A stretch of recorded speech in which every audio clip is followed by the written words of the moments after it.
el método inductivo consiste de 3 pasos: la observación, la interpretación y la aplicación. En hermenéutica, el orden de los factores sí altera el producto. Entonces necesitamos hacerlo en orden. Primero observar, y entre más observemos minuciosamente vamos a poder interpretar correctamente. Podríamos decir que el hecho de la observación minuciosa nos hace un marco de protección que nos ayuda a poder interpretar correctamente. Solo hay una interpretación correcta, y es lo que el autor quiso decir, y eso es lo que buscamos por medio del método inductivo. ¿Qué quiso decir el autor cuando expresó eso? Su audiencia en ese momento en la historia, ¿qué entendía con lo que estaba diciendo aquel que estaba deliberando el mensaje? Eso es lo que nosotros tenemos que trabajar. No es que entiendo yo hoy, sino qué significaba para ellos, qué dijo el autor. Todo inicia con la observación. Cuando hablamos de la observación, nosotros tenemos que darle importancia a observar bien. Generalmente uno lo que hace es mirar, no observar. Muchas veces lo que nosotros podemos mirar es que no estamos muy diestros en esto. Es una práctica, es algo que debemos entrenar en cuanto a lo que es observar. ¿Qué quiero decir con esto? Nosotros damos las cosas por sentado muchas veces y hacemos las cosas muy superficialmente. La observación es abrir los ojos al texto, a lo que nos está diciendo. Dan Frinfro, que es el que elaboró este programa de el método inductivo, él cuenta una historia de cómo en sus años de universidad él llegó a una clase de zoología y el profesor llegó y le dijo que examinaran una rana. Y la clase era de 3 horas. Entonces le dieron una ranita, ¿verdad? Ya estaba muerta, pero una rana real, y la observó. Él la observó por 10 minutos, hizo las observaciones y llegó y se lo dio al profesor. Y que él todo contento dice, ya la observé, pero ya le vi todo lo que tenía que ver. Le entrega el documento al profesor, el profesor se queda viendo la hoja y empieza, no. Y se la devuelve y le dice, no, hay mucho más que mirar. Faltan las características principales de la rana, no las ha visto, no las ha descubierto. Vaya y observe. Empezó a observar y por más de 20 minutos estuvo ahí tratando de mirar qué había y no encontraba nada. De pronto ya vio algunas características y dice, ya, esto es. Entonces, luego de 30 minutos de clase fue y otra vez le enseñó la hoja al profesor y el profesor la quedó viendo y dice, todavía le faltan las características más esenciales de la rana. Bueno, el punto es que se volvió a su escritorio y duró 3 horas observando la rana. Pero dice que entre más observó, empezó a descubrir más y más cosas. Que en un principio él decía, ya no hay más, ¿qué voy a poner? Él dice, ese profesor me dio el regalo de la observación. Eso es como cuando describieron mi camisa. Algunos decían celeste, otra es blanca, pero en realidad era celeste y blanca. Alguien dijo, tiene cuadros. Entonces tiene cuadros, pero vamos, si queremos profundizar más. Si tienen cuadros, ¿qué más podríamos ver en una camisa con cuadros? El tamaño de los cuadros. Excelente. Color de los cuadros, cuántos cuadros hay, el material, hay muchísimas cosas que nosotros podemos observar y observar. Pueden haber ángulos también. Ángulos, tiene ángulos rectos, cuántos ángulos tiene. Dan, una vez que él termina la universidad, él estaba esperando que lo llamaran de la NFL y nunca pasó. Entonces dice, en medio de eso yo sentí que tal vez era Dios llamándome al ministerio. Entonces llegó a un seminario y todos los que hemos estado en seminario sabemos lo duro que es, porque es leer y esto y el otro, ¿verdad? Y hebreo y griego y esto, y es cansado. Por ejemplo, en la clase en la que yo estuve empezamos 33, terminamos 6 graduados por diferentes factores, pero no es demanda trabajo. Entonces dice que en una clase ya él estaba así, ¿verdad? Reclamándole al Señor, es que esto es tan duro, es que no, ¿verdad? No veo esto en el texto, y que escuchó a Dios, ¿verdad? No audiblemente, pero sabemos cuando Dios nos habla, y que internamente le dijo, es que lo que tienes que hacer es estudiar el texto como estudiaste la rana. Apenas lleva 10 minutos mirando el texto y usted cree que ya lo entiende, que ya lo sabe. No, tienes que ir a profundidad. ¿Cuánto más quieres aprender? El método inductivo se utiliza en lo que es la medicina. Observación. Entonces ellos observan el caso, ven los síntomas, luego que de una observación que tienen que hacer ellos, es la interpretación, estos síntomas, a qué se refiere, hacen ese análisis y luego una aplicación. Bueno, entonces hay que hacer este tratamiento. Utilizan el método inductivo para tratar con los pacientes. En una de estas clases en la universidad, este doctor quería hablarle a las personas de lo serio que es la observación. De lo serio que es la observación, él llegó y dijo, bueno, vemos esta botella, bueno, esto que está acá contiene una enfermedad, un virus, y en realidad, si ustedes meten el dedo acá y lo chupan, ustedes van a poder determinar cuál es la enfermedad contenida en este frasco. Entonces él cogió el frasco, metió el dedo en el frasco, llegó, lo chupó y le dijo a los estudiantes, ahora siguen ustedes. Viene el primero y dice, pero me estás diciendo que ahí hay un virus, que hay una enfermedad y quieres que meta el dedo. Al final de que todos habían hecho eso, él les dijo, ok, vea la importancia de la observación. Y si ustedes hubieran observado cuidadosamente, mirarían que yo llegué y metí este dedo en el agua. Y luego llegué y me chupé el de centro. Yo cambié el dedo porque había una enfermedad, pero ninguno observó cuidadosamente. Esto es algo serio, porque imagínense en medicina lo importante de hacer buenas observaciones para poder hacer un buen diagnóstico. Bueno, para nosotros que enseñamos la Biblia es aún más serio. Estamos representando al Creador del universo, estamos hablando de cosas eternas. Por lo tanto, queremos ser serios en nuestro estudio en la palabra de Dios, queremos ser consecuentes en extraer el mensaje de lo que Dios quiere enseñar. Y todo empieza ¿con qué? Con abrir nuestros ojos, con pedirle al Señor que abra nuestros ojos. Esta es una expresión que habla acerca de eso. Dice, la sabiduría de las Escrituras es la vela sin la cual la fe no puede ver para hacer su obra. La fe se basa ¿en qué? En la palabra de Dios. Dice que la fe viene por el oír, y el oír ¿qué? La palabra de Dios. Tenemos que tener la Escritura. ¿En qué se basan nuestras doctrinas? En la palabra de Dios es donde viene la enseñanza, donde se nos enseña qué espera Dios, qué quiere Dios de nosotros y demás. Estamos en un mundo donde encontramos personas levantando una Biblia, dice, creemos lo que la Biblia dice, leen 2 versículos, la cierran y empiezan a decir lo que ellos quieran. Eso es el método trampolín. Ellos están diciendo su propio mensaje, pero hablan de la importancia de la Biblia, solo leen 2 versículos. Eso no es lo que nosotros queremos hacer. Eso no es el mensaje de Dios, y necesitamos crecer, necesitamos alimentarnos. Alguien dijo, dime el lugar que ocupa la Biblia en tu vida y te diré qué clase de cristiano tú eres. Todo comienza ¿con qué? Con oración. ¿Por qué? Porque estamos hablando del libro de Dios. Esto es la revelación del Creador del universo. El Espíritu Santo inspiró todo lo que está acá. Es Theos Neustas, procede de Dios. Tiene el soplo de Dios. Por lo tanto, es un libro espiritual. Y no debemos ser presuntuosos para simplemente creer que nosotros lo sabemos y lo entendemos todo. Necesitamos la guianza, la dirección del Espíritu Santo. Eso fue lo que Jesús les dijo a sus discípulos. Cuando venga el Espíritu Santo, Él les enseñará todas las cosas, Él les recordará todas las cosas. Él es nuestro paracleto, ese maestro, ese guía.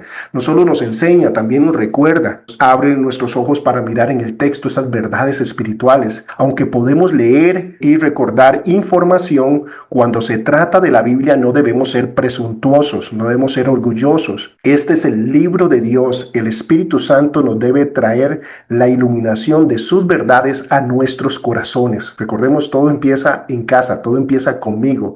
La Biblia fue hecha para cambiar a Víctor, y eso es lo que tengo que entender en primera instancia. Por eso el primer paso del estudio es la oración. El rey David reconoce esto. Quien escribió una parte bastante grande de las Escrituras vio esta necesidad. En el Salmo 119, 18 dice lo siguiente: abre mis ojos y miraré las maravillas de tu ley. Algo que yo no entendía hace muchísimos años era cómo David hablaba de las maravillas de la ley del Señor, de los mandamientos de Dios. Lo veía como algo glorioso, algo maravilloso, algo especial. Pero el Espíritu Santo te va iluminando y vas creciendo en el conocimiento bíblico y dices, wow, es que los mandamientos están hechos para protegerme, para darme paz, para producir gozo en mi vida. Es como cuando estoy conduciendo mi vehículo. Si yo voy con todo en regla, yo no tengo ningún problema, ¿verdad? Con ningún oficial de tránsito. Yo voy tranquilo, pero si voy incumpliendo las leyes, sí, es igual en la ley del Señor. La ley del Señor me guarda del mal, me protege, me pone en el lugar correcto. Es un beneficio para mí. Pero necesito el Espíritu Santo iluminándome en esos conceptos y yo digo, wow, gloria a Dios por tus mandamientos, porque me enseñan cómo vivir con un gozo y con una paz que no dependen ni de las circunstancias, ni de las cosas, ni de las personas, sino del carácter de Dios, de lo que Dios ha dicho, de sus promesas seguras. Es ahí. ¿Cómo motivaban en la antigüedad los apóstoles a la iglesia cuando estaba en persecución? No les decía, tranquilos porque el próximo emperador, ese sí va a poner paz. Tranquilos porque el nuevo presidente que viene. No, ¿qué les decía? Un día vamos a estar cara a cara con el creador del universo. Él viene por nosotros.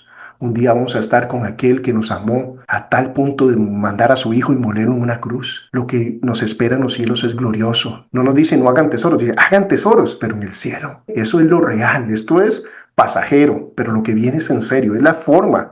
Pero ellos tenían claro la realidad de la fe que ellos vivían. Con 10 minutos, ¡pum!, encontrar todo y tener un super mensaje y todo lo demás sin trabajar en el texto. Y no es la forma. El mismo apóstol Pablo dice lo siguiente, esto es una oración hacia los efesios y él dice que él los recuerda constantemente en sus oraciones y él ora para que Dios de nuestro Señor Jesucristo, el Padre de gloria, os dé espíritu de sabiduría y de revelación en el conocimiento de Él, alumbrando los ojos de vuestro entendimiento para que sepáis cuál es la esperanza a la que Él os ha llamado y cuáles las riquezas de la gloria de la herencia de los santos. Durante el estudio vas a encontrar pasajes difíciles, porciones difíciles de las escrituras que no vas a entender o no vamos a comprender plenamente. Estamos tocando con un libro que es de sabiduría divina. Entonces hay temas que no son tan fáciles.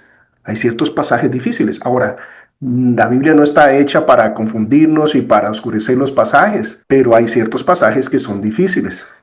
La mayoría no es así y no estamos hablando acá de no estudiar esos pasajes, sino de mirarlos y esperar y pedirle al Señor, y a veces hay que ponerlos a un ladito, leerlos, decirle a las personas, mire, en cuanto a este tema hay dos posiciones generales, esta, yo me inclino más por esta porque veo este versículo y veo este otro, pero en realidad yo no puedo determinar porque miro que acá hay un área en que no puedo determinarlo. Tenemos que ser humildes cuando vemos ciertos temas en los cuales no podemos ser determinantes, no hay que hacerlo. Hay que exponer lo que dice la Biblia, y la Biblia es la autoridad máxima. Y debemos dar el tema en su contexto, tal y como está ahí. Dice, detente, ora y pídele al Señor entendimiento y sabiduría. Clama por la luz del entendimiento. Y conforme nosotros vamos exponiéndonos a la palabra de Dios, vamos desarrollando estos hábitos donde ya uno llega a observar y ya empieza a determinar ciertas cosas.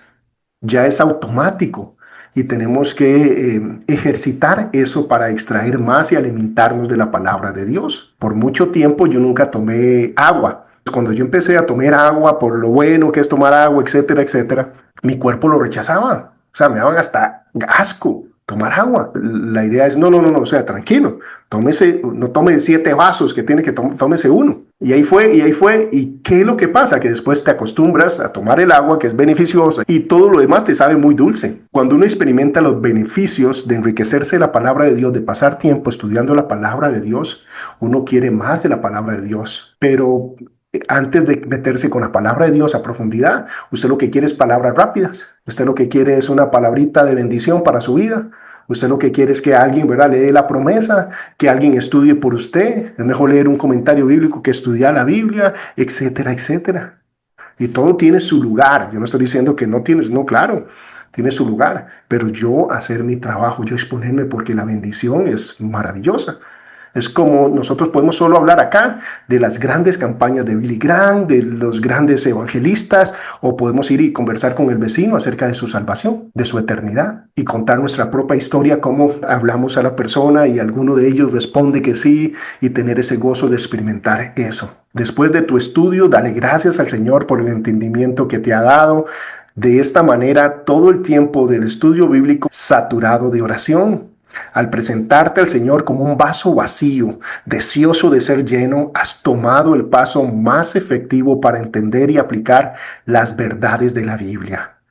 Y el gran predicador R.W. Dale escribió, el estudio sin oración es ateísmo y la oración sin estudio es presuntuoso, es orgullo. Necesitamos los dos, la oración y el estudio. Lo que Dios juntó, no lo separe el hombre, dice él. En humildad, con una mente abierta, dejando que la palabra de Dios hable a nuestras vidas. Entonces, lo primero que nosotros tenemos que hacer es leer en una forma diferente, en una forma ¿verdad? En oración, una forma pidiéndole a Dios que nos ilumine en su revelación segura. Tenemos que hacerlo pensativamente, analizando lo que estamos leyendo, analizando qué se está diciendo en el pasaje, qué se quiere decir. Hay que hacerlo pacientemente, porque conforme nosotros empezamos a analizar, digo, ¿dijo eso o no? Ok, vuelvo atrás, tengo que devolverme, leer de nuevo, leer constantemente, repetidamente. Vamos a tener que leer varias veces. Y algo muy enriquecedor es leer imaginativamente. ¿En qué sentido? Ponernos en esa situación, transportarnos al lugar, a la época, viajar con Jesús en ese momento tal vez del pasaje que estamos tocando. Y cuando Jesús le dice a sus discípulos que vienen cansados después del primer envío y el Señor les ha dado esta autoridad para ir y sacar demonios y demás, y ellos vienen felices contando esas historias, estaban tan ocupados ministerialmente que el Señor nos manda a descansar y nos habla acerca del valor de eso, de no quemarse, ¿verdad? Sino, no, el que hace soy yo. Entonces, ¿qué hace? Vayan en la barca y váyanse al otro lado a descansar. Es subirse en esa barca, que iba pasando en esa barca. Ellos no solo van ahí sentados, no es un yate donde se montaron con motor, no, también tienen que ir remando, etcétera. Entonces, ver un montón de cosas en el texto, transportarnos a ese lugar y nos va a ampliar muchas cosas. Nos va a ayudar a visualizar cosas, no inventar cosas, pero sí al estar ahí sentir olores, sabores, hay un montón de cosas que nosotros podemos ver. Pesebre no es lo que nos imaginamos hoy en día, lindísimo, con una estrellita arriba y la decoración, no, era algo diferente, era un lugar donde dormían los animales y por lo tanto iba a tener olores y demás. Pues hay un montón de factores que cuando nos transportamos ahí podemos valorar más la situación. Ver a Esther ante un palacio imponente, increíble, y tomar la decisión de obedecer a Dios en medio de eso, cuando todo está en contra de ella, por decirlo de otra forma. Todas esas cosas es importante para mirar más lo que nos está comunicando el texto como tal. Lo primero que debo observar es el texto y el contexto. Es fundamental que nosotros podamos mirar esto. Esto es una regla que tiene que aplicarse sí o sí, porque se están diciendo las cosas, qué es lo que está pasando antes, qué es lo que está pasando después. Esto nos ayuda a poder interpretar correctamente. Si yo les digo, la Biblia dice que no hay Dios, ahora, ¿qué es lo importante de leer en el Salmo 14:1? El necio dice en su corazón no hay Dios. Entonces el contexto nos aclara que quién es el que dice que no hay Dios. Ok, el necio dice en su corazón. Vemos la importancia de quién lo dijo. Esos son como ejemplos muy obvios, pero es que el contexto nos aclara cosas. Como en Juan 1:1, ¿por qué decimos que el verbo está hablando de Jesucristo? Porque el versículo 14 nos dice que ese verbo se encarnó, se hizo hombre y vimos la gloria del unigénito del Padre. El versículo 14 nos aclara quién es el verbo. Entonces vemos la importancia del contexto. El texto se refiere al propio pasaje bíblico que estamos considerando y el contexto se refiere a lo que está alrededor del texto. Hay un contexto cercano y hay un contexto lejano. Esta es la primera regla al buscar el significado de cualquier pasaje de las Escrituras. No examinar el contexto tal vez es la causa más común de malentendido en las Escrituras y de herejías. Muchas personas conocen Juan 3:16 y lo podemos decir de memoria, pero ¿alguien me puede decir de memoria Juan 3:17 o Juan 3:18? Yo me sé el 3:16, pero qué importante el contexto. En Juan 3:16 dice, porque de tal manera amó Dios al mundo que ha dado a su Hijo unigénito para que todo aquel que en él cree no se pierda, mas tenga vida eterna. Este es Juan 3:16. Los pasajes alrededor nos van a hablar a quién le dijo esto Jesús, con quién estaba hablando. ¿Cuál es el texto del versículo como tal? Juan 3:16. Vamos a enseñar sobre Juan 3:16. ¿Cuál sería el contexto? Lo que está alrededor del texto, lo que está antes y lo que está después. Observar el contexto de este pasaje, vemos que Jesús estaba hablando con un fariseo llamado como Nicodemo. Nicodemo era un hombre natural que tenía dificultades con las verdades espirituales. Nicodemo no tenía el Espíritu Santo en él, no había nacido de nuevo, a pesar de que tenía muchas obras buenas, pero no había nacido de nuevo, y este es el problema que él tenía. Además de la promesa de la vida eterna que se encuentra en el pasaje de Juan 3:16, cuanto más vemos que Jesús afirmó que debemos su responsabilidad de creer para recibir el regalo de la vida eterna. El énfasis de Juan 3:16 es la decisión que debe tomar cada persona. El énfasis es que usted debe decidir. Vemos que hay algo diferente ahí. Nosotros nos vamos de una vez a la salvación, ¿cierto? ¿O solo a mí me pasa? El cielo, las cosas bonitas. No, hay una responsabilidad. Tenemos que tomar una decisión y hay un énfasis sobre esa decisión. ¿Qué se le está diciendo a Nicodemo? Es necesario que nazcas de nuevo.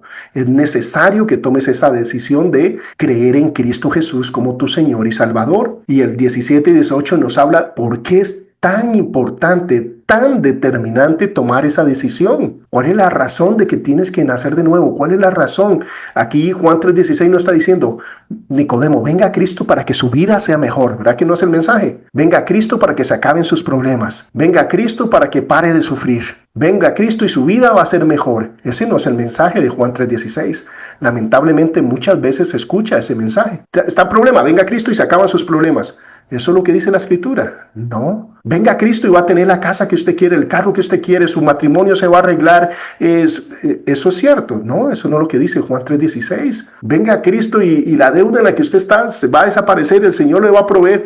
No, a mí me encantaría que fuese así, pero no es bíblico. Entonces estamos mirando el pasaje en su contexto. ¿Ok? ¿Qué dice Juan 3:17 y 18? Porque no envió Dios al mundo para condenar al mundo, sino para que el mundo sea salvo por él. ¿Por qué será que Jesús no vino a condenar al mundo? ¿Alguien sabe cuál sería la razón por la cual el Padre no envió a Jesús a condenar al mundo? Porque el mundo ya estaba condenado. Excelente. Tristemente, esa es la respuesta. Él no viene a condenar porque el mundo está condenado. Si yo llego y agarro en este momento un salvavidas y le doy vuelta y se lo tiro a Marvin, Marvin hasta se puede enojar conmigo o no. Está en la sala y me tira eso. Yo estoy aquí poniendo atención y Víctor me tira ese salvavidas, ¿cierto? Pero ¿qué pasa si Marvin está en medio del océano y yo le tiro ese salvavidas? ¿Se enojará conmigo? No, pues me va a agarrar a besos. Ya, Marvin, ¿cierto? Porque entiende cuál es su condición. Juan 3:16 no está diciendo, vengan a Cristo para que su vida sea mejor. Vengan a Cristo y usted va a tener una vida llena de gozo, de paz, de plenitud, de abundancia, de prosperidad. No está diciendo, usted va rumbo a un infierno eterno, sin la más mínima opción de salvarse. Y Cristo, esas son las buenas nuevas. Cristo vino y tomó tu lugar. Y vemos la importancia del contexto. No es venga a Cristo para que su vida sea mejor, porque si no, este mismo evangelio solo podría prosperar más en esta zona. Porque ¿cómo voy a decirle a un musulmán venga a Cristo y su vida va a ser mejor cuando eso va a implicar que lo van a matar tal vez? Muchos de nosotros tuvimos cierta persecución, ¿o no? Yo vine a Cristo hace 40 años, entonces para mí venir a Cristo, ¿qué sucedió? Que mis primos se burlaran de mí, que mi abuela no me quisiera hablar, que me dijeran homosexual porque quería guardarme para mi esposa. Un montón de cosas, persecuciones entre comillas, pero cuando viene a Cristo, a una persona ya implica su vida muchas veces, como para estos cristianos, porque Juan 3:16 no está diciendo venga para que su vida sea mejor. Lo que le explica es, usted va rumbo a un infierno, hay buenas nuevas. Alguien tomó tu lugar. Alguien pagó por ti. Pero vemos la diferencia a la hora de enseñar este pasaje. Por medio del contexto, nosotros podemos dar una invitación correcta, que es lo que Dios está diciendo, porque no envió Dios al mundo a condenar al mundo, sino para que el mundo sea salvo por él. El problema es que el mundo se cree salvo, entonces si yo le tiro un paracaídas y va, ¿y para qué? ¿Verdad? Le tiro un salvavidas, pues, ¿para qué? Si yo estoy bien, yo soy medio bueno, no soy como Hitler, Dios es amor, y al final nadie sabe. Sí, claro, la Biblia así dice, usted decide, Nicodemo, te es necesario nacer de nuevo, si no, no tienes parte en la vida eterna. Vemos la clase de urgencia que está hablando acá el pasaje, pero vemos que el contexto apoya eso, el contexto inmediato y el contexto lejano que dice el resto de la escritura. No hay justo ni aún uno. Maestro bueno, ¿por qué me llamas bueno? Bueno, solo el Padre. ¿La gente buena va al cielo? Sí, pero la gente buena no existe. Desde una perspectiva espiritual, bueno, es perfección. Y no hay nadie perfecto, solo Cristo. Vemos estas verdades espirituales al analizar el contexto que nos van a ayudar a dar un buen mensaje del evangelio, ¿cierto? Pero si yo solo digo, es que Dios nos ama y venga a Cristo, pruebe a Cristo, va a ver que le va a ir bien. Y demás, ¿saben qué es lo que pasa? Como que yo voy en un avión y alguien llega y me ofrece un paracaídas. Este paracaídas va a ayudar que usted esté más tranquilo en el vuelo, que disfrute más el vuelo, que usted no tenga preocupaciones en el vuelo. Su vuelo va a ser mejor si tiene el paracaídas. Nadie más tiene paracaídas. Póngase el paracaídas y disfrute de este vuelo tranquilo. Y yo llego y me pongo el paracaídas y llego y me siento en el avión y han visto esos asientos. Y yo tan pequeñito, imagínense, no puedo ni moverme y todo el mundo burlándose de mí. Los aviones no se caen porque usted cree que se va a caer. Qué miedoso este. ¿Por qué anda así? Desde hace 2000 años dicen que viene Cristo y nada que viene y nada que viene y empiezan a burlarse de mí porque tengo el paracaídas puesto en el avión que no se va a caer. Es un mito que se va a caer. Y luego llega y le sirven café a la persona de la par y donde le están sirviendo yo medio me muevo para tratar de que pase y donde me muevo me cae el café encima y me empiezo a quemar. ¿Y saben qué digo yo? Me dijeron que el vuelo mío iba a ser mejor, que iba a estar más tranquilo. Todo lo que he recibido con esto son burlas, críticas, incomodidad. ¿Saben qué? Agarro ese paracaídas, le doy una patada y lo tiro para allá. Ahora, ¿qué pasa si yo sé que el avión se va a caer? Si yo estoy seguro que el avión se va a caer, ¿creen que agarro ese paracaídas y le meto una patada? Jamás. Lo abrazo, pero es incómodo. No importa, se están burlando de usted. ¿Qué importa? Lo que viene es eterno. Y me quemé. ¿Qué importa sufrir una quemadura superficial que irme a pique con un avión donde no hay esperanza? Todo eso yo lo puedo aplicar cuando yo leo el contexto de ese versículo y no soy tan superficial enviando a la gente a repetir una oración conmigo o a pasar al frente, a creer que su vida va a ser mejor porque viene a Cristo. No necesariamente. Hay mucha gente que viene a Cristo para salvar su matrimonio, para salir de deudas, para un montón de cosas. El evangelio no es para eso. Ahora, estando en Cristo, Dios puede sacarnos de ahí, puede hacer esas cosas. Sí, pero eso no es el evangelio. El evangelio es usted va rumbo a un infierno eterno y Cristo tomó su lugar, pagó por usted, el perfecto por el imperfecto.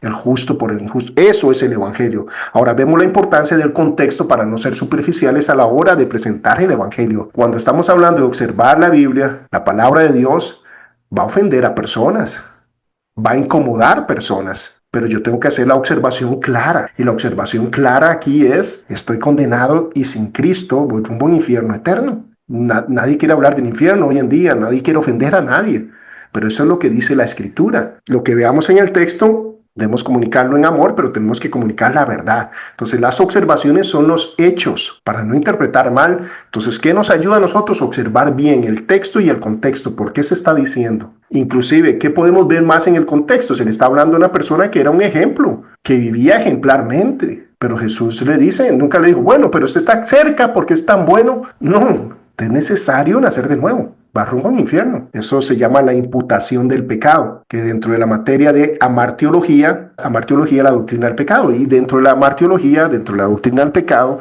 nosotros podemos ver lo que se llama la imputación del pecado, y es que el pecado se imputó, que el pecado se transmitió. Entonces dice que en Adán todos pecamos. Por lo tanto, todas las personas que nacen con una naturaleza pecaminosa, con una tendencia a ser lo malo. Lo único que tiene que hacer es darle chancecito, no sé cuánto tiempo, y ya usted empieza a manifestar esa naturaleza egocéntrica. Aquí alguien le enseñó a su hijo a decir mío, a pelear o a mentir. ¿Recuerdan las primeras mentiras? Lleno de lustre diciendo que él no se comió el queque. Después con el tiempo empieza a limpiarse ya la boca antes de decir que no se comió el queque. Pero sigue la naturaleza pecaminosa ahí. Entonces la necesidad del plan redentor y el amor de Dios de darnos una opción para que nosotros no tengamos que ir al infierno por la eternidad, sino que podamos tener vida eterna. Por eso son buenas nuevas. Pero si yo no me entiendo en esa situación, hasta me puedo enojar de que me estés diciendo pecador o no. Jesús no solo prometió la redención para aquellos que crean en Él, sino también prometió la condenación para aquellos que no crean en Él. Ahí están las dos cosas clarísimas. Cuando leas, considera lo siguiente. ¿Cuál es el contexto inmediato de este pasaje? ¿Cuál es el contexto distante? Porque a veces es un pasaje que hay que ver. El resto de la Escritura, todo lo que hablamos en este momento, ¿qué dice el resto de la Escritura? ¿Apoya eso o contradice el resto de la Escritura? No, toda la Escritura y los pasajes que hablemos de soteriología, de la doctrina de la salvación, van a hablar de lo mismo, de nuestra necesidad de arrepentirnos y poner nuestra confianza en Cristo Jesús. Nos van a hablar acerca de que las personas están condenadas y que necesitan un Salvador. El contexto inmediato consiste en los versículos que están inmediatamente alrededor del versículo o versículos en estudio. El contexto distante incluye un poco más de la frase, el párrafo, las oraciones circundantes o el libro entero en el cual se encuentra un versículo. Cuando quiero enseñar, por ejemplo, una carta, es bueno leer toda la carta antes de leer esa porción para saber exactamente cuál es la idea detrás de esto. Si dice algo más acerca de ese tema. Recordemos cómo fue escrita la Biblia de corrido. No es que Pablo llegó y escribió 5 versículos y paró y luego hizo otra carta. No, es una sola carta. Entonces se leía de corrido.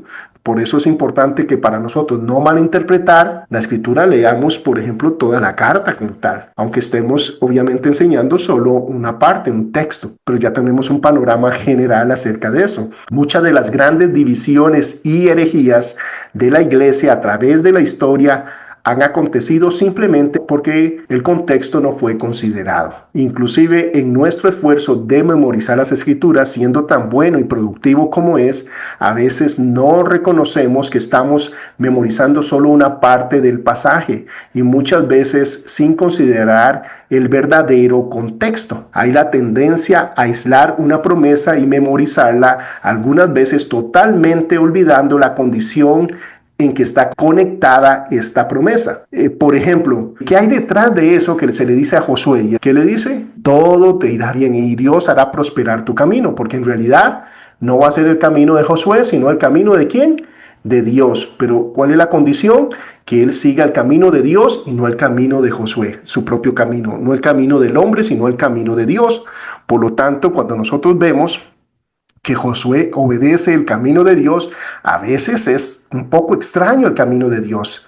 A veces es mandarlo a caminar y dar vueltas sobre el enemigo con trompetas y demás. A veces es atacar un ejército innumerable con menos personas y menos para que la gloria sea para Dios, hasta que llegue a 300 personas. A la hora de observar a vuelo de pájaro, es ver todo a nivel general, toda la carta. Vamos a leerla en una forma general para tener una idea qué es lo que estaba hablando Pablo, por ejemplo, en una de sus cartas. No hay nada como ver el Gran Cañón a una distancia de unos 20,000 pies de altura. En el contexto del paisaje que rodea el Gran Cañón, la enormidad de este abismo se presenta en una forma dramática cuando nosotros vemos desde las alturas todo lo que es el Gran Cañón, y aprecio aún más cada detalle al verlo de cerca, por la perspectiva que tengo de haberlo visto de lejos. Acá vemos desde un ángulo lejano el Gran Cañón, entonces vemos la inmensidad de este cañón, vemos la grandeza, la majestuosidad y la distancia que hay en el Gran Cañón. Pero alguien me puede decir acá en el río Colorado si hay peces o no, mirando esta foto. ¿Alguien me puede decir la profundidad del agua mirando esta foto? Por supuesto que no. No estamos viendo los detalles. Ahora, cuando ya estamos acá, es diferente, ¿verdad? Entonces ya aquí yo me siento aquí y estoy apreciando y yo, wow, ¿cómo es posible que en esta distancia tan larga nosotros podamos tener esta profundidad en el agua y podamos ver esto, etcétera? Esto me va a ayudar a mí a no cometer errores. Que estando yo aquí, digo yo, saquen los sándwiches porque ya llegamos. Yo creo que aquí después de la curva ya llegamos, ¿cierto? Podríamos llegar a esa conclusión. ¿Y qué es lo que pasa? Que como yo he visto esto, le digo, no, hombre, yo estoy aquí en la primera curva, Estoy por aquí, yo creo que voy a tener... No, pues si faltan horas de navegar, entonces mejor guardemos los sándwiches para dentro de un rato. Me prepara para eso. ¿Qué quiero decir esto aplicándolo a un texto? A veces vemos una expresión del apóstol acá, pero no es una conclusión. Él va a seguir desarrollando el tema. Me va a decir otra cosa acerca de esto que está... No, esta no es la conclusión. Aquí está mencionando esto, pero acá termina lo que está diciendo. Cuando tengo ese panorama general, yo puedo también determinar y hablar de esto con mayor propiedad porque tengo toda la perspectiva del libro como tal. Todo eso nos ayuda. Ahora, esto es trabajo, ¿cierto? Y eso es lo que muchas veces, lamentablemente, lo que hace que no haya tantos maestros buenos. Porque para esto necesito pasar tiempo. Por eso es muy importante que nosotros, como miembros de una iglesia, cuando tenemos un pastor responsable, le demos tiempo de estudiar la palabra, de saber que un hermano, otro anciano o un diácono puede orar con nosotros. Cualquier hermano en la iglesia puede orar igual que el pastor, ¿cierto o no? Sí, el pastor no está más conectado con Dios que nosotros. Todos estamos a la misma distancia de Dios. Todos estamos siendo redimidos por la gracia y misericordia de Dios. Pero qué importante que el domingo yo quiero escuchar a Dios. Pero para eso también el pastor necesita su tiempo. Necesita su tiempo en dos áreas, en estudiar la palabra de Dios y también necesita tiempo con su familia, porque es un ejemplo. Y debe pasar tiempo en familia, fortalecer su familia. Yo he visto casos lamentables de pastores que se han divorciado. ¿Y qué es lo que pasa? Que yo he visto el montón de hermanitos diciéndome, Víctor, yo ya sé qué mal y se divorció y esto y lo otro. Y yo le digo, ok, hermano, venga acá, dime, ¿cuánto tiempo usted pasó orando por él? Cuando usted llegó y le dijo, pastor, ¿sabe qué? Yo sé que hace rato que no sale con su esposa. Tome esta platita. Vaya y coma con su esposa. ¿Cuándo usted hizo eso? Cuando le dijo, pastor, yo sé que usted es el que acomoda la silla. Voy a acomodarla yo por acá para que usted tenga un chancecito más y saque un ratito para orar. ¿Cuándo usted hizo eso? Me dices que sabías. Usted llegó y lo confrontó a él y le dijo, pastor, estoy mirando que usted no está pasando tiempo con su familia. Estoy mirando esta situación. Estoy mirando que usted está aconsejando mujeres y eso no es correcto, pastor. ¿Usted hizo eso? No, entonces... usted no está siendo un hermano, usted no es un hermano. ¿Los hermanos nos ayudamos o no? ¿Será que él no tiene tentaciones? Sí, claro, y hasta más. Somos una familia. No es que él cae y yo estoy bien. No es que yo soy más bueno porque el otro cayó. No, no, no, no. Somos un equipo. Tenemos que cuidarnos y fortalecernos y demás. Pero a lo que voy acá en la importancia de nosotros sacar tiempo para estudiar en el texto. Esto es bíblico, claro. ¿Recuerdan cuando vemos la primera división que iba a ocurrir en la iglesia en el libro de Hechos, cuando las viudas de los griegos estaban siendo mal entendidas? ¿Qué le dijeron los apóstoles? No es justo que dejemos la oración. Ahí vemos, ¿verdad?, los dos conceptos, la oración y la enseñanza de la palabra, el estudio de la palabra para atender las mesas. Eso no es menos, pero busquen personas que atiendan las mesas para nosotros concentrarnos en la oración y en el estudio de la palabra. No en vacilar y jugar, no, en el estudio de la palabra y en la oración. Entonces vemos todos esos conceptos, pero si queremos enseñar bien, necesitamos pasar tiempo en esto para poder tener una mayor comprensión, un buen mensaje en su contexto. Martín Lutero le gustaba ver las escrituras desde un punto de vista más amplio cuando estudiaba la palabra de Dios. Usaba la analogía de un árbol. Él sacudía primero el árbol entero para que la fruta más madura cayera. Entonces, como cuando movemos el tronco que va a caer, en nuestro contexto, en los mangos más maduros. Y luego él, ¿verdad?, ¿qué hacía? Subía al árbol y ahora empezaba a brincar en las ramas más gruesas. ¿Y qué pasa? Van a caer otros mangos. Y luego en las ramas más pequeñas. Y luego llegaba hasta buscar debajo de cada hoja. Entonces, ¿qué estamos hablando? Vemos el libro entero. Luego vemos los capítulos, luego vemos los versículos, luego vemos, inclusive podemos ver las palabras. El método inductivo implica ¿qué? Trabajo para extraer qué es lo que la Biblia dice, no qué es lo que yo quiero decir. Aunque sea bíblico, aunque no sea malo, pero quiero extraer qué es lo que Dios dice. El método inductivo, esto es lo que requiere, que yo pase tiempo en los textos para poder interpretar correctamente. Y eso del contexto lejano, por ejemplo, yo tuve una experiencia hace muchísimos años cuando era pastor de jóvenes. Yo iba a enseñar cuando arrestaron a Jesús. Judas le dio el beso, etcétera, etcétera. Cuando estoy enseñando ese pasaje, yo llego y leo Mateo y ya veo algunas cosas. Leo Marcos y leo Lucas, ¿verdad? Leo los 3 evangelios sinópticos y llego y... ojo, eso no está en el texto, pero eso fue... Y yo dije, ¿cómo es posible? Yo jugando de bíblico y demás, porque había leído los 3 evangelios, y yo le dije, ¿por qué es que alguien dice que el que le cortó la oreja al ayudante del sumo sacerdote se llamaba Malco? ¿Por qué dicen que fue Pedro? Lean en Mateo, dicen Mateo. Ay, no, Víctor, no dice. Lean Marcos, dicen Marcos. No, no ese, Héctor. Lean Lucas, dicen Lucas. No, no ese. ¿Qué me faltó hacer? No leí Juan. Y Juan dice que fue Malco y que fue Pedro. Panorama es distante, ¿verdad? Pero me faltó un evangelio. Ahora, yo tenía que hacer referencia a que alguien dice eso y que yo sí soy bíblico. No, es puro orgullo, puro emocionalismo, pura ignorancia. No tenía que hacer referencia a eso porque el pasaje dice que hable yo de eso. En lo más mínimo. Entonces, si yo hubiera sido humilde para concentrarme en el texto, lo que decía, no hubiera cometido ese error. Lo otro es, ok, en Juan sí dice, y me faltó leer Juan, ¿verdad? Entonces me faltó más estudio, pero la arrogancia se paga. Ahora, eso es un error inocente. ¿En qué sentido? Yo no estoy tratando de desviar a los jóvenes ni decir una herejía, ¿no? Pero cometemos errores, estamos aprendiendo, tenemos que crecer en esto.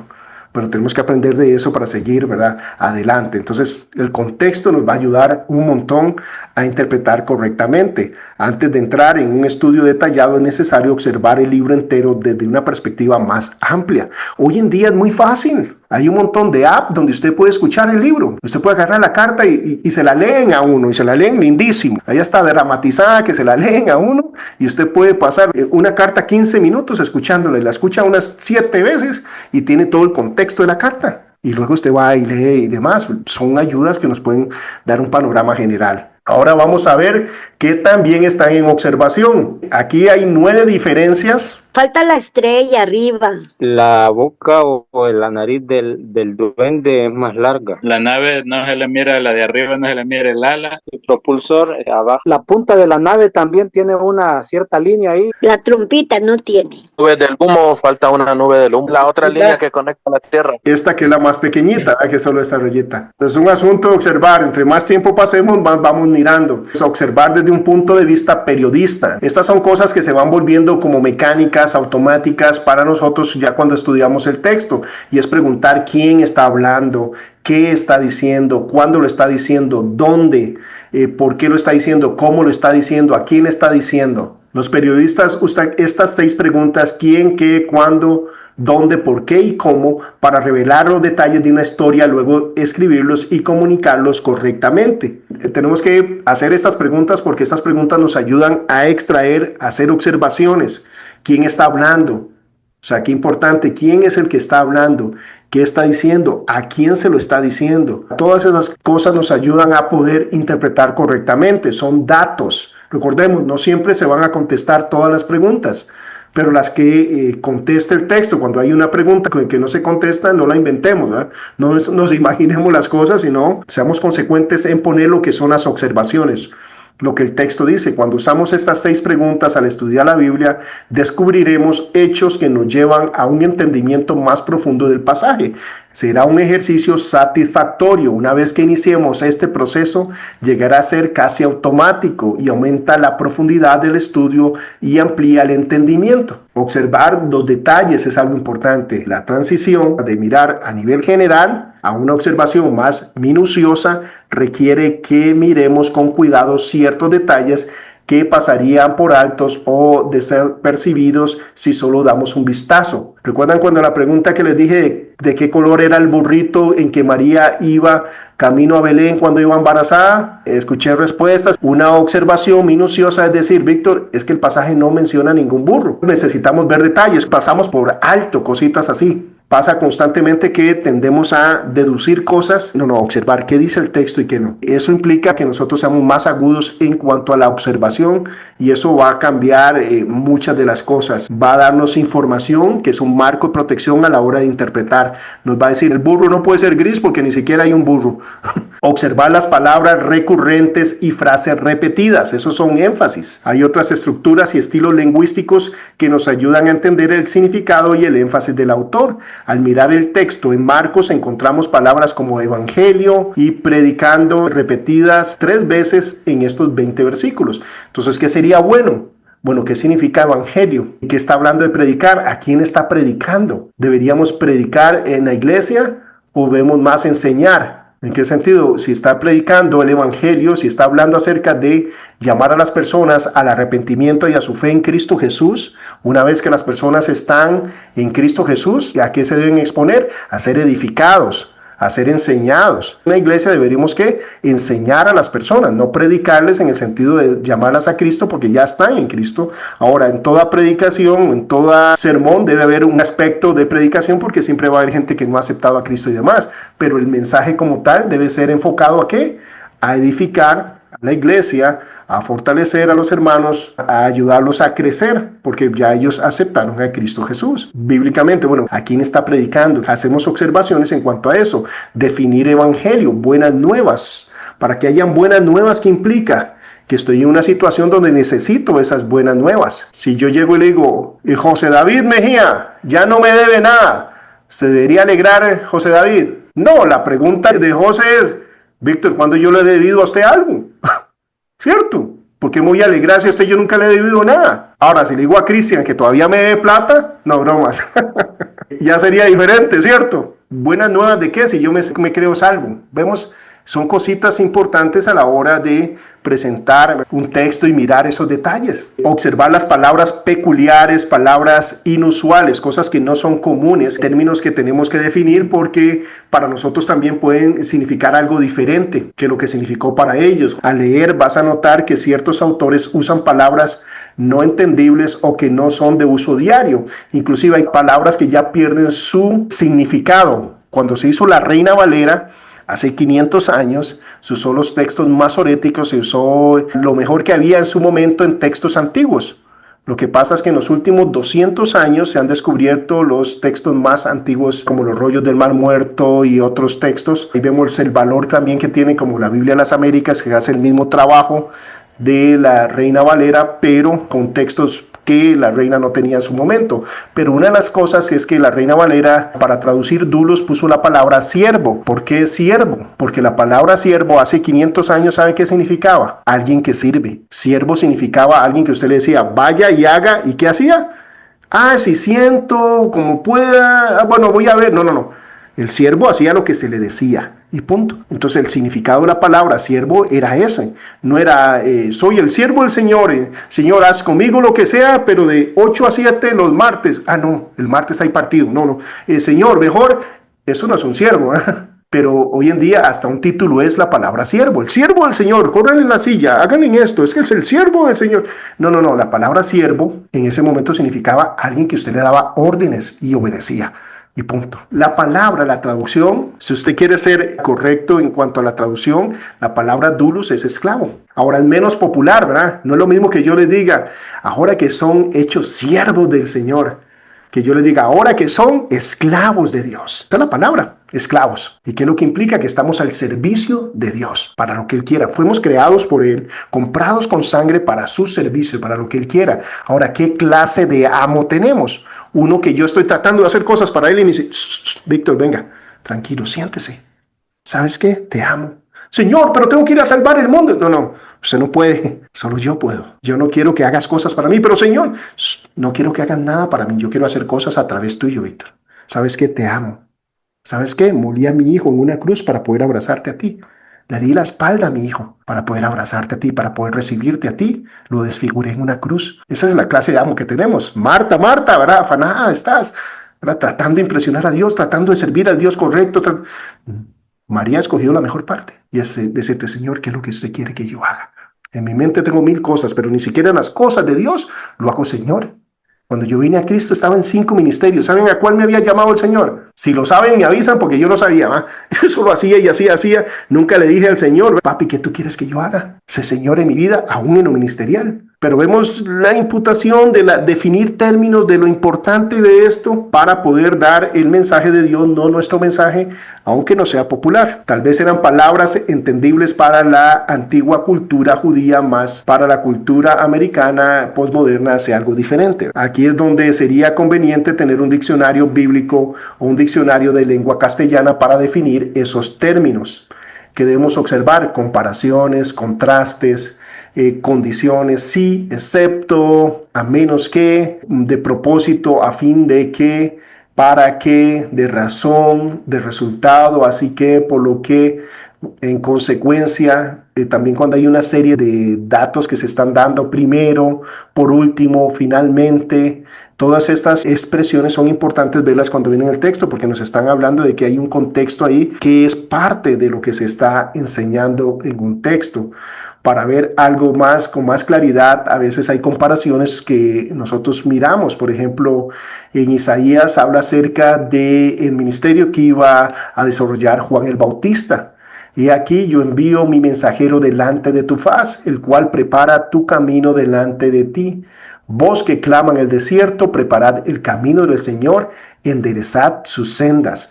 En Marcos 1, de 2 al 3, hablándonos acerca de esto, hace una distinción entre lo que es el mensajero y lo que es el Señor. Juan dice, yo soy la voz que clama en el desierto. Yo no soy el Señor, yo no soy el Mesías, yo no soy el profeta, yo soy la voz que clama en el desierto. ¿Qué implica eso?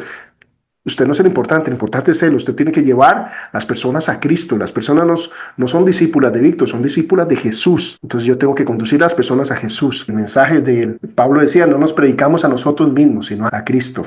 Observar, dice, cualquier expresión figurativa. Y aquí es importante mirar, ¿verdad? Cuando hay una analogía, cuando nos habla acerca de es como, el reino de los cielos es como. No es que es eso, es como. Entonces es un ejemplo y el ejemplo tiene una dimensión, pero también tiene un limitante, porque es solo para ejemplificar algo. Entonces no todo en el ejemplo tiene una razón en el sentido de que le demos más valor al ejemplo que a la verdad bíblica. Virtualmente todas las lenguas tienen frases que añaden color a la imagen mental.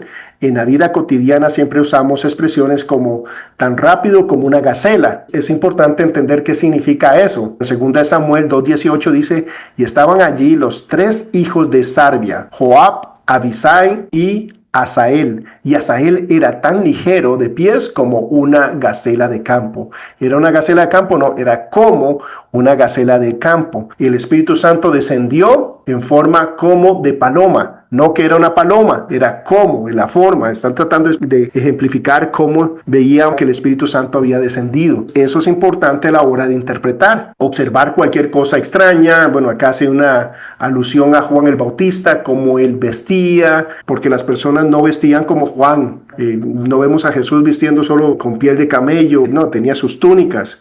Y no solo comiendo langostas, que son como grillos, y miel silvestre. Pero Juan tenía esta particularidad. Cuando identificamos las cosas extrañas en un pasaje, muchas veces podemos enfocar eventos únicos. Juan estaba enfocado ¿en qué? En proclamar el nombre de Dios y nada más. No estaba pendiente de su vida ni de sus cosas, simplemente estaba enfocado en honrar y glorificar a Dios. Y nosotros vemos que dijo Jesús de él, ¿verdad? Que entre los nacidos de mujer no había profeta como Juan el Bautista, pero habla de una concentración para el Señor que él tuvo constantemente en su ministerio. Otra de las cosas que nosotros podemos mirar es que él no hizo nunca milagros. Y aún así, Jesús dijo que había mayor que él en los nacidos de mujer, porque los milagros no los hace el profeta, no los hace la persona, las hace Dios a través de la persona, es Dios el que lo hace. Entonces vemos que la importancia es obedecer al Señor en lo que lo ha llamado, observar, imaginándote estar ahí. Eso es importante porque si no pasamos por alto cosas que son diferentes. Por ejemplo, hay personas que ven como normal cuando uno leemos y el ángel del Señor se le apareció a María. ¿Y por qué se asustó María? Si es un ángel de Dios, si es un ángel bueno. Imagínese usted que se le aparezca un ángel colosal y así, ¿verdad? Con la grandeza de un ángel, a un ser, ¿verdad?, mortal y demás como nosotros. Bueno, no es cosa menor. Y a veces lo leemos como muy rápido, como que no le damos el valor que tiene esos textos. Al imaginar la escena y ubicarnos en el contexto de las palabras, comienzo a ver las cosas como eran cuando el autor fue inspirado a escribir, ¿verdad? Me ayuda a ver perspectivas. Por ejemplo, es muy diferente que yo les diga gócesen y demás, porque en este momento no estoy enfermo, etcétera. Pero es diferente si estoy en una cama. Si les digo gócesen porque lo que viene es para siempre, porque vamos a ver a nuestro Redentor, porque no se trata de aquí y ahora, sino de allá y para siempre, sería diferente. O como cuando Pablo dice, gócesen, hermanos, regocíjense. Otra vez les digo, gozaos. Y está en una prisión. ¿Qué es lo que implica? Que el gozo no depende de las circunstancias, de las personas, de las cosas, sino del carácter de Dios. Entonces, ahí hay más información que nosotros podemos mirar. Observar la gramática, esto es algo que es fundamental. La gramática nos habla de tiempos, de los verbos, si es una ordenanza, pues es un verbo imperativo. Cuando dice la Gran Comisión, id y predicar el Evangelio, no está sugiriendo eso. Está diciendo que vayamos, ¿verdad? En lo que estemos haciendo, donde estemos, debemos hacer discípulos de Cristo. No está sugiriendo que es algo bueno. Sería bueno que hagan discípulos. No es lo que el texto dice. Está hablando con propiedad. Aunque no dice que es un mandamiento, textualmente, sí lo dice desde la perspectiva gramatical al ser un verbo imperativo. En el hebreo como tal es un verbo imperativo, pero también habla acerca de en este viaje, y está hablando de la vida. Mientras están viviendo, hagan discípulos de Jesucristo, eso es lo que dice. Sustantivos, quién es el que está hablando, adjetivos, artículos, pronombres, verbos, adverbios, preposiciones, conjunciones, porque unen palabras, conectan cosas, secciones, y por tanto, y como en vista de que nos está hablando acerca de lo anterior, tenemos que mirar lo anterior en este caso. Interjecciones, palabras que comunican, sentimientos como viva, ay, son cosas a mirar. En resumen, observación fundamental para nosotros poder hacer una buena interpretación. La próxima semana vamos a estar hablando acerca de lo que es la interpretación. En resumen, cuando hablamos de observar, es escribir lo que el texto dice. De nuevo, no ponemos lo que el texto no dice, entonces no interpretamos, observamos.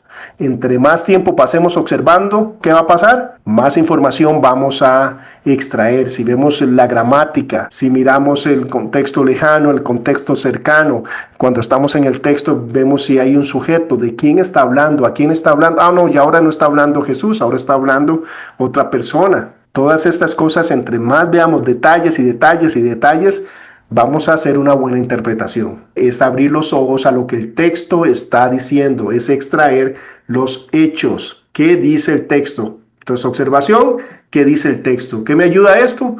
A interpretar correctamente. Me va a sacar de un montón de errores. Lea el texto varias veces. La segunda vez que leemos el texto, vamos a empezar a mirar cosas que en la primera lectura se nos fue. Registre sus primeras impresiones. Entonces yo leo esto y registro mis primeras impresiones. ¿Qué es lo que va a pasar cuando sigo leyendo? Muchas veces tengo que corregir lo que había escrito.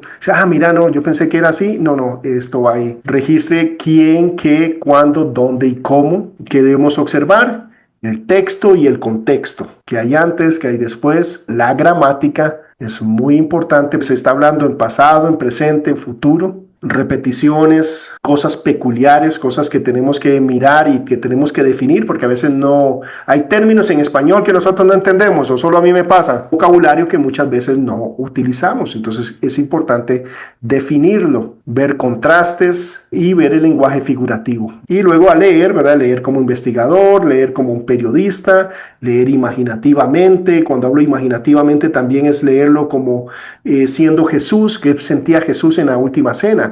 Bueno, ya iba a ser sacrificado, ¿verdad? ¿Qué había en la mente de él en ese momento? ¿Qué había en la mente de los discípulos cuando él dice que alguno lo va a traicionar? ¿Qué es lo que sucedió? Consultaban quién de ellos podría ser. De la perspectiva de un discípulo podemos extraer más cuando leemos desde diferentes ángulos.